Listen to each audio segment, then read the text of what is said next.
DeepCool say the CK560 offers a streamlined PC building experience with great compatibility and high airflow performance. So today I have it here for review, so let's see if it's any good and if you should buy one.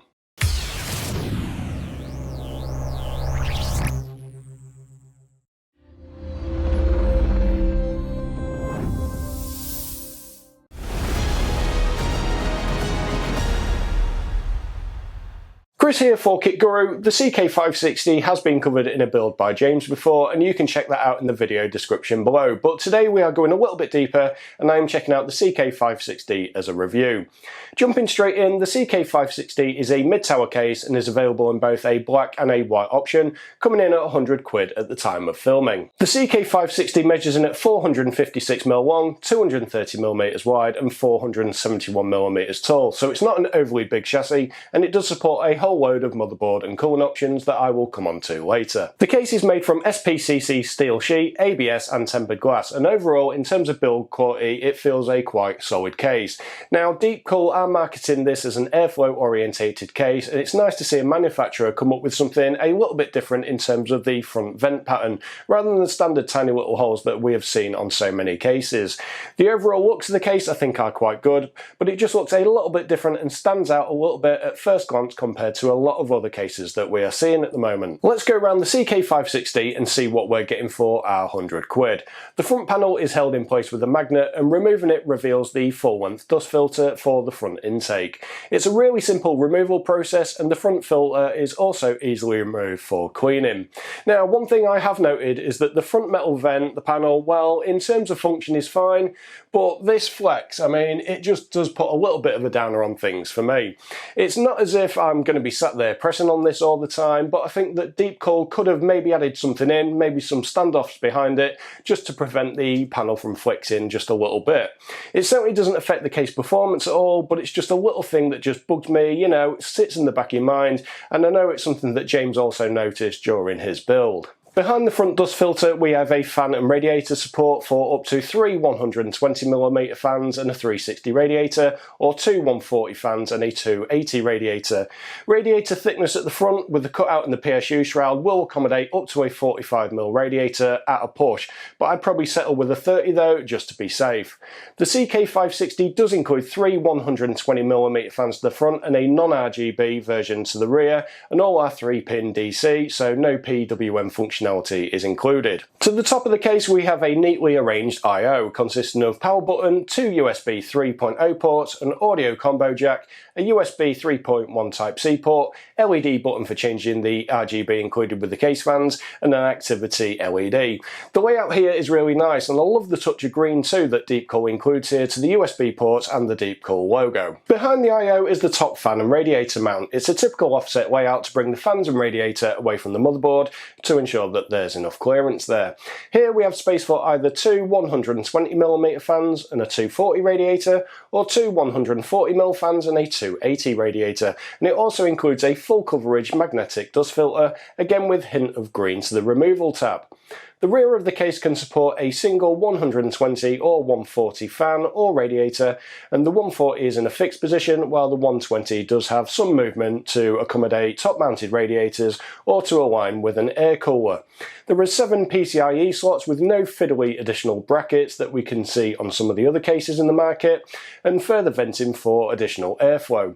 Finally, there is a rear access dust filter for the PSU. This is a fully fledged dust filter too, and not a basic slot-in piece of mesh. To the front we have a tempered glass side panel with a standard slide-on mounting solution with captive thumb screws to secure it to the back of the case. The glass is framed in white to match the exterior of the case, and overall the colour matching here on the variety of materials that has been used is fairly good. Inside there is support for mini ITX up to eATX motherboards and a generous cutout for accessing the CPU cooler mounting.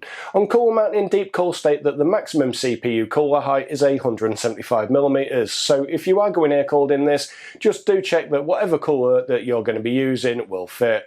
I did have a quick look around, and the Be Quiet Dark Rock Pro 4, for example, comes in at 163mm, so that will give you an idea of just how big an air cooler can be used. The interior is really nice and clean, and the CK560 also comes with an adjustable GPU support bracket. This can be relocated for shorter or longer graphics cards, but be mindful that this would have to be moved to the shorter slot if you are going to mount a thick radiator to the front.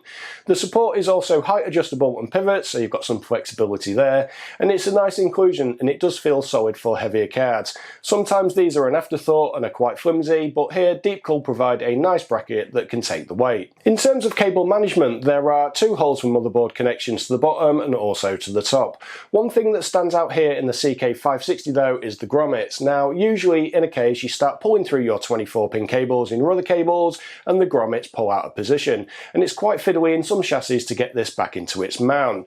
Here though, DeepCool have come up with an idea and made the grommets captive. There is a housing that goes around the grommet that is removable, but it just really does help to stop the grommet pulling out of position and you spending forever trying to get them back in. I would love to see other manufacturers take this approach. Yeah, it's a small issue and easily rectified, but I think it's a really nice touch from DeepCool. Moving to the back, we have a solid side panel, again secured with captive thumb screws. The rear of the case is a fairly standard affair. There are two SSD mounts below the motherboard tray cutout, and here two SSDs can be mounted by attaching the standoffs that push snugly into rubber isolation mounts. Below the PSU shroud there is a double hard drive cage 2 that can support either two 3.5-inch drives or two 2.5-inch drives. This cage can be repositioned slightly, but if you are installing a front radiator, then space does start to get a little bit tight with it installed, and if you do manage to fit a 45mm thick radiator here, then the cage will have to be removed entirely. With the cage installed, then the maximum PSU length that can be installed is 160mm, but obviously with it removed you could go even bigger.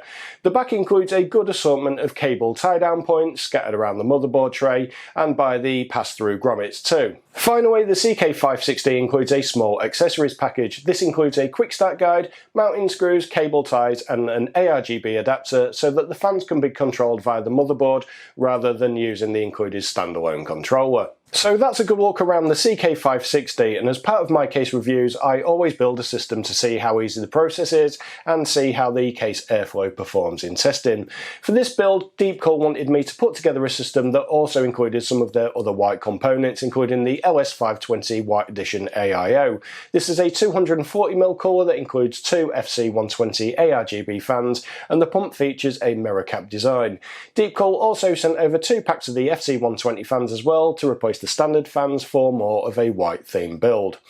Before we get building though, there's just one thing I want to talk about. See, DeepCool offer this case in a black version and a white version, but I do wish that they had also made the inside of the white case white rather than going for this half and half approach. It's something that a lot of manufacturers do, but there is a growing fan base of all white cases and all white base builds, and it would help to brighten up a build even more. In terms of cost, I can understand why so many manufacturers don't bother, but if DeepCool had done this with the interior white, perhaps they could have added a splash of green to the PCIe slot covers as well, just to match the top accents. It's a personal thing, but I think that would have looked really nice.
So here it is, our system is all built, and in terms of the building experience, everything went together really nice and easily. The CK560 is spacious, and I also removed the hard drive cage to give me more than enough room to work with, so I have no complaints about DeepCool's claim of this being a chassis that offers a streamlined building experience, even though technically all that really means is that it's easy to build in, like so many other cases we see on the market. For components in this build, I used an MSI Z690 Edge Wi-Fi paired with a Seagate FireCuda 530 drive, G-Skill RAM and an Intel 12700 CPU. For graphics, I've got the Zotac RTX 3070, and to power it all, a Cooler Master V850 White Edition. The cables from the power supply do add more touches of white, and it's certainly not an overkill setup. Finally, of course, I've swapped out the original case fans to the FC120s and added the LS520 AIO. I'm really impressed with the AIO. The build quality on this cooler, it feels nice and solid, it's fairly quiet, and there's nothing over the top about it. One thing I do like about the fans and the AIO is that they can be daisy chained. The included cables on them are a little bit short, but this helps to keep them hidden away, and they also do include some extensions as well. When fitting the AIO, I should have actually fitted the fans to the cooler first before installing it into the case. That would have just made my life just a little bit easier, but in the end I did manage to get everything connected up, and I control it all through the cable to the motherboard. Now, cable management on this case, we noted there's quite a few tie-off points, but it is really good. You know, loads of tie-off points in the back to keep things nice and neat. Moving on to testing, I ran a few tests to see how this case performs in terms of airflow to keep everything nice and cool. And on this, I ran the original fan configuration before adding the FC120s to make sure that you get the results as the case is delivered, and I've paired it obviously with the LS520 all-in-one. The fans were set to the default fan profile within the MSI BIOS. First, in terms of noise, the included fan set at 40 decibels while idle and ramped up to 46 decibels in Cinebench R23. Our next test is GPU temperatures, and this test was ran using TimeSpy. First at idle with the glass on, the GPU set at 29 degrees, and then with running TimeSpy with the glass off, I hit 66 degrees, and then a minor bump to 67 degrees with the glass refitted. Finally, Cinebench R23, idle temperature with the glass on was 31 degrees, a run with the glass off bumped the temperature up to 65, and then up again a little bit more to 67, making the most of the LS520 all-in-one cooler. My testing then does show that the front intake on the CK560 is doing its job rather well, and overall it's been a great experience with this case. But would I recommend it? Yes and no. First, let's cover the positives. It's a rather well built chassis, there's no fuss, there's good airflow, and includes 4 fans, 3 of which are ARGB. There's support for air and water cooling, ample storage, tempered glass, and that unique looking front intake and all-round dust filters. Now, that's fine, but that's really becoming the standard and not going over and above to stand out from the crowd here.